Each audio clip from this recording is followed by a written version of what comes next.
Chers organisateurs, orateurs, discutants et modérateurs, bonjour. Au cours de cette thématique portant sur la décentralisation des soins de santé mentale, nous allons partager l'expérience du Burundi en la matière. Nous allons retracer les contours et le contexte de cette décentralisation, les limites et les difficultés qui se sont dressées devant nous, mais aussi les réussites enregistrées dans cette entreprise. Essayons de situer le Burundi dans son contexte géosanitaire. Le Burundi est un pays situé en Afrique de l'Est. Sa superficie est de 27 834 km².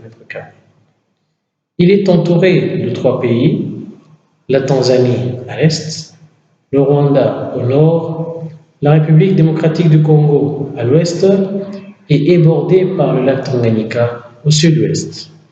Sa population est estimée à 12 millions d'habitants, avec une proportion des moins de 15 ans évaluée à 46%.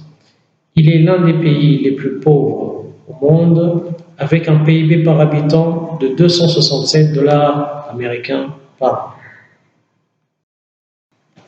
Selon une étude réalisée en août 2019 par le ministère de la Santé publique et de la lutte contre le sida, en collaboration avec la coopération suisse, étude faite sur 4 provinces représentatives, plus de 4 personnes sur 10 présentaient des troubles psychologiques.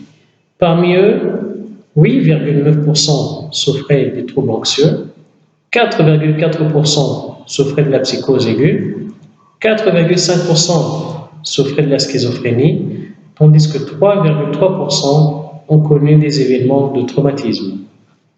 Selon les résultats de la même étude, 6,4% de la population ont déclaré avoir sérieusement pensé au suicide une fois au moins dans leur vie, alors que 4,3% auraient tenté de se suicider au moins une fois au cours de leur vie. De 2500 cas de troubles mentaux recensés entre 2010 et 2015 au centre neuropsychiatrique de Kamenge, qui est le centre de référence national en santé mentale, ils se sont multipliés par 9 en 2 ans, passant à 22 808 cas entre 2015 et 2017. Face à cette situation, certains défis ont été relevés et regroupés en 4 catégories.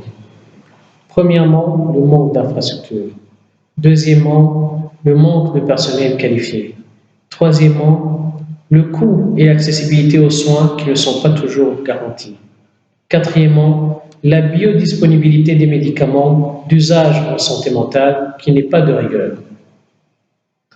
Le Burundi ne compte à ce jour que 3 centres spécialisés dans la prise en charge des malades mentaux et ont une capacité d'accueil réduite. Le premier se trouve à Bujumbura, l'ancienne capitale du pays, avec une capacité de 150 lits.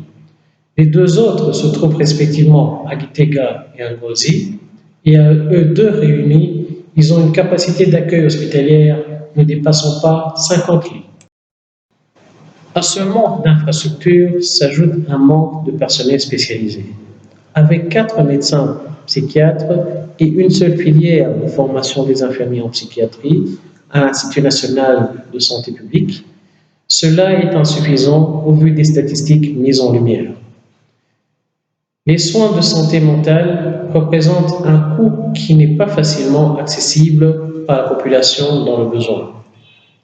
Outre la précarité dans laquelle les gens vivent et qui les empêche parfois de se pourvoir et s'approvisionner en médicaments, les malades étaient obligés de parcourir plusieurs kilomètres pour rejoindre l'un des centres de prise en charge en santé mentale.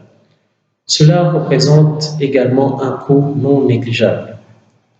Les médicaments d'usage en santé mentale, toutes catégories confondues, ne sont pas toujours disponibles sur le territoire. Nous rencontrons parfois des pénuries, sans compter que les produits de dernière génération ne sont que très peu représentés dans la gamme des médicaments disponibles. Pour pouvoir pallier à ce manque et garantir un meilleur accès aux soins en santé mentale pour toute la population, certains acteurs, comme le Centre neuropsychiatrique de Kamenge, ont pris l'initiative et le lead dans la décentralisation de ces soins vers les structures de soins secondaires et primaires. Les activités qui ont permis la mise en œuvre mettaient un accent particulier sur la formation des prestataires, avec comme point de départ la formation des prestataires du Centre de référence national en santé mentale, en l'occurrence le Centre neuropsychiatrique de Carnegie. Cette activité étant réalisée avec le soutien de l'ONG Médecins sans vacances, qui organise des formations pour hausser le niveau des prestataires du Centre neuropsychiatrique de Carnegie.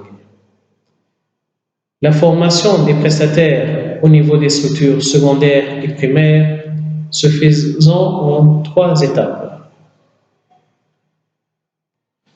La première étape consiste à organiser des séances de formation théorique au bénéfice des prestataires des hôpitaux généraux et des centres de santé, lesquels étaient animés par les prestataires du Centre neuropsychiatrique de Carnegie, en utilisant comme outil de formation les modules inspirés du guide d'intervention humanitaire ImageGape.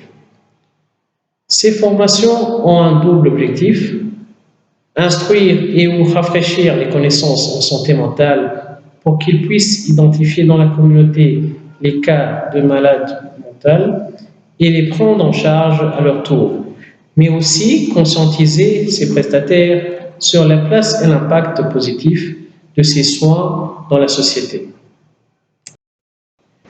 La deuxième étape est un learning by doing.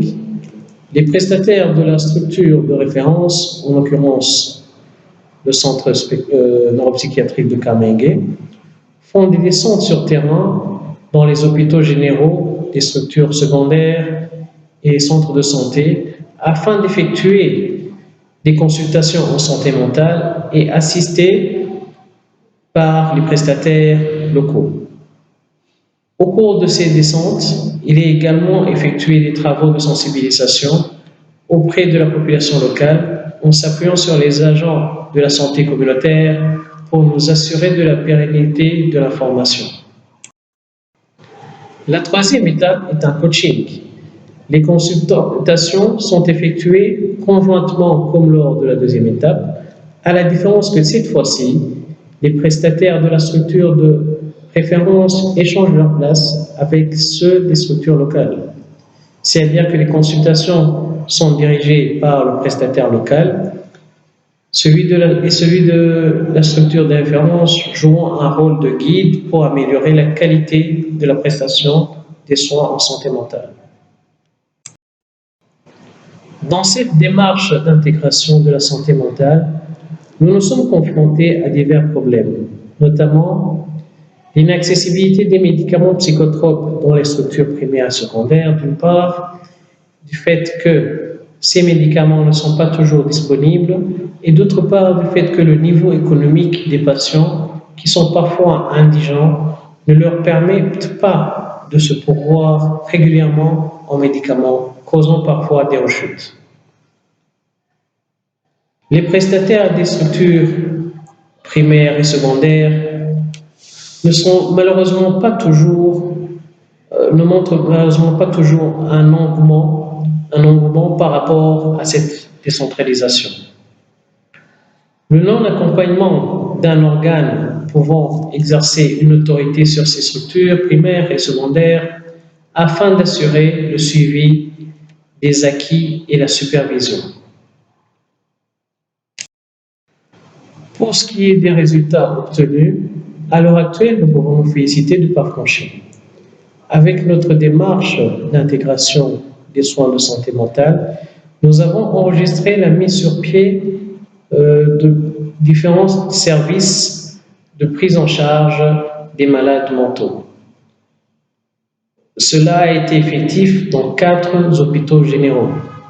L'autre point positif se situe au niveau de la communauté qui a également été sensibilisée sur l'existence des maladies mentales, et cela se remarque par l'augmentation de l'affluence des personnes faisant appel aux structures de soins mentaux.